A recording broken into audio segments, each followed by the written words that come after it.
네, 여러분 반갑습니다. 조kopTV의 조현일입니다. 자, 내일 골든스테이트와 휴스턴 로켓츠의 플레이오프 1라운드 4차전이 열리게 됩니다. 경기 장소는 똑같이 체이스 센터고요. 이 경기 제가 중계하게 됩니다. 자, 그래서 오랜만에 5가지 예측을 한번 해볼까 하는데 뭐 현재까지 제가 플레이오프의 예상이 그렇게 뭐 나쁘진 않습니다. 물론 오늘 플레이오프 4경기 중에 3개를 틀리긴 했습니다만 뭐 아직까지 시리즈 끝난 건 아니니까요. 내일 열리는 이 경기에 또 많은 관심이 모일 수밖에 없고 또 내일 제가 이 경기를 중계하기 때문에 5가지 골든스테이트 휴스턴 4차전 프리뷰 관전 포인트를 한번 살펴보도록 하겠습니다. 자, 일단 골든스테이트 워리어스는 리그에서 지역 방어를 가장 또 많이 쓰는 팀 가운데 하나입니다. 1-3-1 그러니까 앞에 한 명, 중간에 3명, 뒤에 한 명. 이렇게 1-3-1 지역 방어를 서기도 하고 3-2와 2-3 이걸 섞어서 쓰는 매치업 존을 쓰기도 합니다. 또 어쩔 때는 박스 앤드 원을 쓰기도 해요. 이 박스 앤드 원은 상대 선수로 있는 프레드 밴블릿이 토론토 랩터스에 있을 때 그 당시에 이 닉 너스 감독이 주로 애용했던 수비이기도 한데 어쨌든 골든스테이트 워리어스는 리그에서 또 현재 플레이오프에 참가했던 16개 팀 가운데 가장 존에 대한 그런 이 비중이 높은 팀이기도 합니다. 자, 그래서 워리어스의 지역 방어를 설 수밖에 없는 이유, 일단은 골든스테이트 워리어스가 체력적으로는 당연히 밀릴 수밖에 없어요.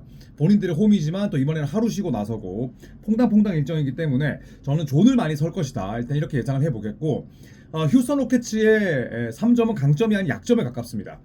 하지만 일단 휴스턴의 3점 지표부터 살펴보면 3점 성공 개수가 22위예요. 많이 넣지 못했다는 거고 3점 성공률도 21입니다. 그래서 제가 말씀을 드렸듯이 3점은 강점이 아닌 약점이다. 자, 하지만 휴스턴 로켓츠의 4차전 저는 3점포가 어느 정도 터질 거라고 예상을 합니다. 일단 프레드 밴블릿이 3차전에 어느 정도 반등했어요. 경기 초반에 첫 8득점을 이 밴블릿이 혼자서 기록을 했는데 물론 그 흐름을 길게 이어갈 수 있을 만큼 이 프레드 밴블릿의 슈팅이 좋다거나 꾸준하지 못합니다. 하지만 이번 시리즈 들어서 가장 많은 득점을 올렸고, 그리고 딜런 브룩스, 물론 제일런 그린도 3점이 뭐 나쁘진 않은 선수지만 이 딜런 브룩스가 올 시즌에 3점이 39.7%였어요. 그리고 지난 경기에서도 비록 팀은 졌고 본인도 6반칙 퇴장을 당하긴 했습니다만 이 프레드 밴블릿이 파울 트러블과 싸우는 와중에도 3점 4개 중에 3개 집어넣었습니다. 그리고 휴스턴 로켓츠의 지난 경기 3점이 28개 중에 11개, 39.3%, 시즌을 훨씬 상회했어요. 그리고 이 골든스테이트 워리어스가 지역 방어를 많이 서는 팀이기 때문에 저는 이렇게 예상을 하겠습니다. 내일 휴스턴의 3점은 15개 이상 터질 것이다. 승패를 떠나서 내일 휴스턴의 3점은 비가 돼서 내릴 것이다. 이렇게 한번 예측해 보도록 하겠습니다. 자, 그리고 첫 번째 제 예상과 좀 맞닿아 있는 부분이긴 한데요. 저는 프레드 밴블릿을 한번 지켜볼 필요가 있다라고 생각을 합니다. 뭐 FVV라고도 하는데 발음하기가 무지 어렵긴 합니다만 이 밴블릿 같은 경우에는 첫 2경기가 악몽이었죠. 원래 뭐 득점력이 엄청나게 뛰어난 선수는 아니지만 그래도 휴스턴 로켓츠가 굉장히 제한된 로테이션을 쓰는 팀임을 감안했을 때 밴블릿이 그래도 한 평균 15득점에 어시스트 한 8개, 대 6개는 기록을 해야 되는데 전혀 그러지를 못했습니다. 일단 첫 2경기 8.6득점, 필드골이 22.2%예요. 22.2%는 몇 개 던져서 몇 개를 넣는 수치냐? 9개 던져서 2개 넣는 수치입니다. 3점 성공률 15%, 7개 던져서 하나 들어갈까 말까. 그런데 3차전에서는 부활의 기미를 보였다고 말씀을 드렸죠. 17득점, 그리고 4개 리바운드, 3개 어시스트. 토론토 랩터스에서 우승을 달성했을 때 그때 밴블릿의 역할이 뭐 상당히 또 훌륭하기도 했었고, 그리고 그 당시 토론토 랩터스가 우승을 달성했을 때 우승을 확정했던 그 경기장이 또 골든스테이트 워리어스의 홈이었잖아요. 자, 물론 그때는 오라클 아레나긴 했습니다만 이 샌프란시스코 원정이 뭐 밴블릿에게 그렇게 어색한 장소는 아닙니다. 자, 그리고 3차전과 4차전 휴식일은 이틀이 아니라 하루예요. 그렇다면 워리어스가 체력적인 부담을 더 느낄 수밖에 없습니다. 본인들의 홈이긴 하지만 집에서 출퇴근을 하지만 그래도 젊고 날랜 선수들이 많은 휴스턴보다는 에너지에 대한 우려가 있을 수밖에 없죠. 이건 결국 저는 밴블릿의 높은 에너지로 이어질 것이다, 이렇게 한번 예상해 보겠습니다. 두 번째 예상, 그래서 밴블릿의 원래 강점은 수비죠. 물론 도요타 센터만큼 스테픈 커리를 껴안고 그 다음에 뒤에서 뭐 백허그하고 이런 수비가 용인되진 않겠지만 기본적으로 수비에 대한 뭐 에너지라든지 이해도가 좋은 선수이기 때문에 저는 수비 활약과 더불어서 내일 경기 프레드 밴블릿이 이번 시리즈 최다인 18득점 그리고 7개 정도의 어시스트 이상을 기록하지 않을까, 이렇게 한번 예상을 해보겠습니다. 자, 그리고 세 번째 이제 워리어스 이야기를 한번 해볼까 하는데 저는 내일 지미 버틀러가 출전할 거라고 생각을 해요. 3차전도 나설 수는 있었지만 결국 스티브 커 감독을 비롯해서 코칭 스태프, 하지만 코칭 스태프 이전에 이런 결정을 내리는 건 메디컬 팀이죠. 릭 셀레브린이라는 이름을 제가 많이 말씀드렸는데 이 양반이 오케이를 해줘야, 허가를 해줘야 출전할 수 있습니다. 스티브 커 감독이 아니 버틀러 뛸 수 있대잖아, 내보내자 해도 릭 셀레브린이가 안 되는데요? 라고 하면 뛸 수 있는 방도가 없어요. 그게 워리어스의 의사결정의 단계입니다. 그런데 물론 버틀러가 쉬기도 했고, 그 다음에 저는 지미 버틀러 본인의 의지를 팀이 2경기 연속 막지는 못할 거라고 봐요. 물론 버틀러의 의지보다는 버틀러의 몸 상태를 냉철하게 파악하는 게 우선이고 또 그런 의사결정을 내리는 워리어스긴 합니다만, 그래서 저는 버틀러는 출전을 할 것이다. 이에 따라서 버틀러의 부상 때문에 기회를 얻었었던 조나단 쿠민가, 저는 2경기 내리 부진했잖아요. 무엇보다도 플레이에 영양가가 없었습니다. 절실함이 없었어요. 절박함을 느낄 수가 없었습니다. 저는 내일 쿠민가 DMP라고 봅니다. 이거는 뭐 누구나 다 쉽게 예상을 할 수 있는 거잖아요. 버틀러 나오는 순간 쿠민가는 그냥 다시 들어가는 거죠. 다만 버틀러의 현재 나이나 부상 부위를 감안할 때 회복 속도가 느릴 수밖에 없습니다.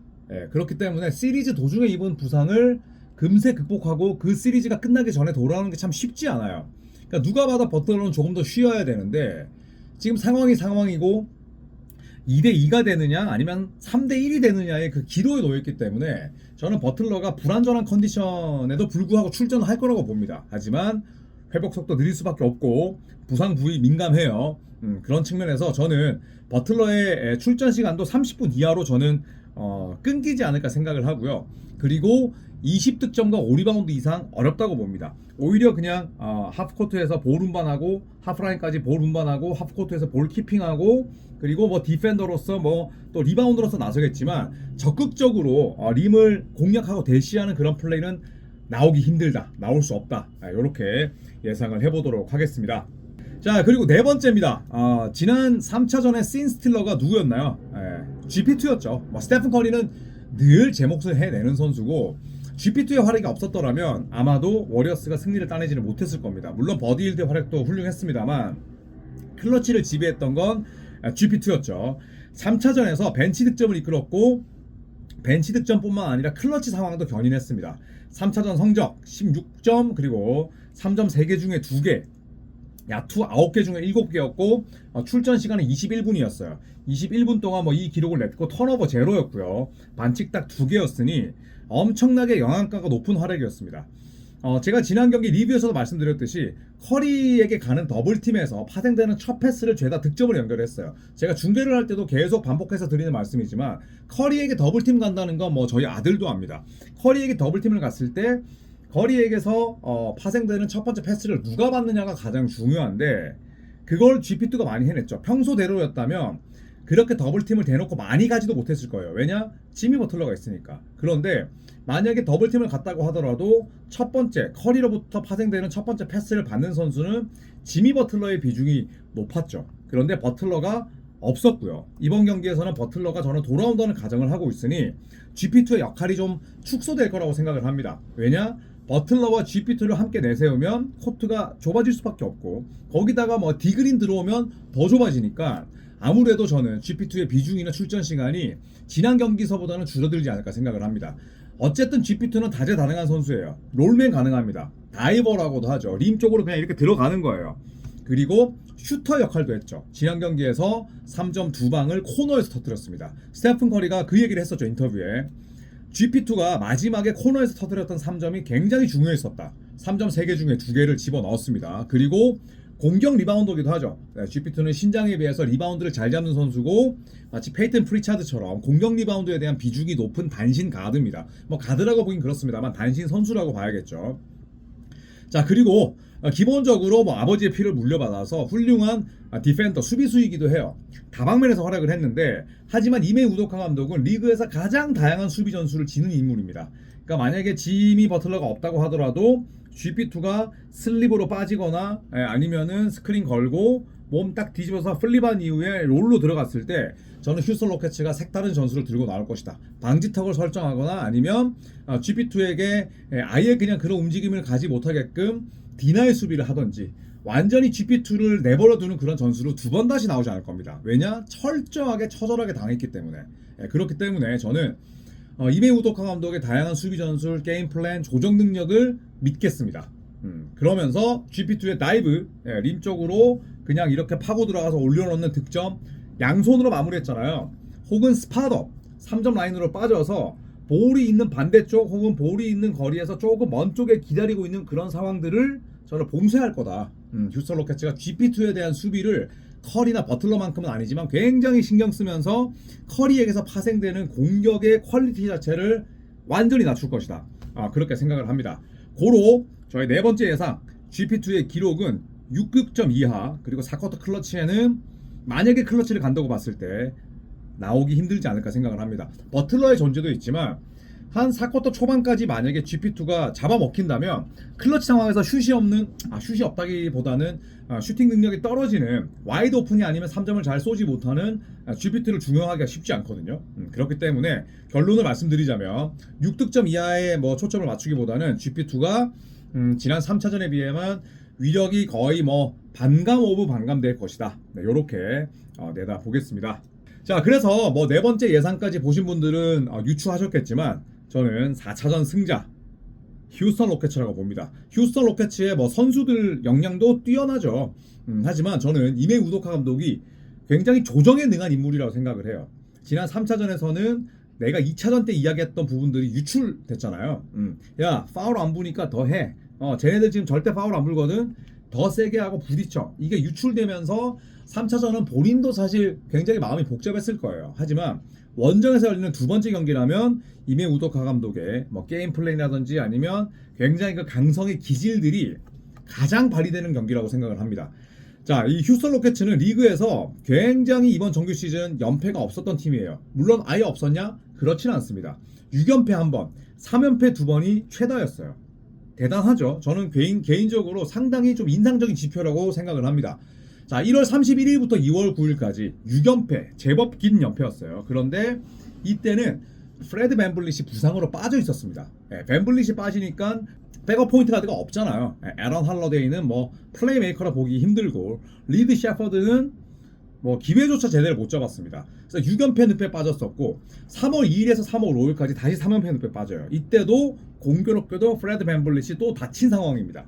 그러니까 이유가 있었던 거고, 물론 모든 팀들이 연패를 놓고 봤을 때는 다 이유가 있긴 합니다만 휴스턴 로켓츠는 특수성이 있죠. 밴블릿을 제외하면 포인트 가드가 없어요. 이거 좀 약간 기형적인 로스터긴 한데, 그런데 이걸 제외하면 연패가 없었다는 겁니다.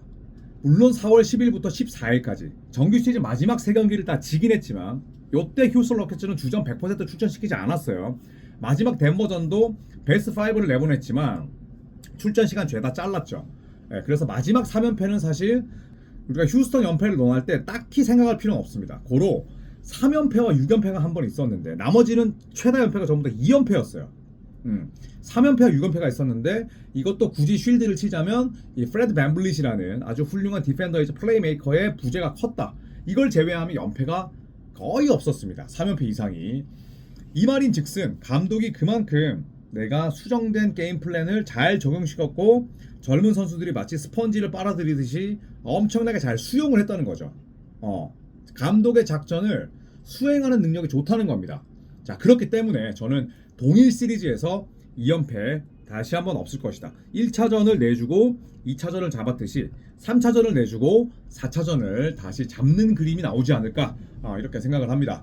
뭐 저의 조반골 능력을 믿는 골든스테이트 팬분들은 저의 이 예상이 또 반갑겠지만, 플레이오프 조코피를 또 믿으시는 분들께는 글쎄요, 뭐 이 저의 워리어스가 진다는 이 예상이 어떻게 다가갈지는 모르겠지만 어쨌든 저는 저만의 5가지 논거를 들어서 이야기를 했기 때문에 재밌게 봐주시면 될 것 같습니다. 자, 내일 중계는 11시입니다. 11시에 스포티비에서 제가 이 경기 중계하고 또 리뷰도 찍을 테니까 많은 사랑 부탁드리고요. 이상 저는 자택에서 조코피였습니다. 고맙습니다.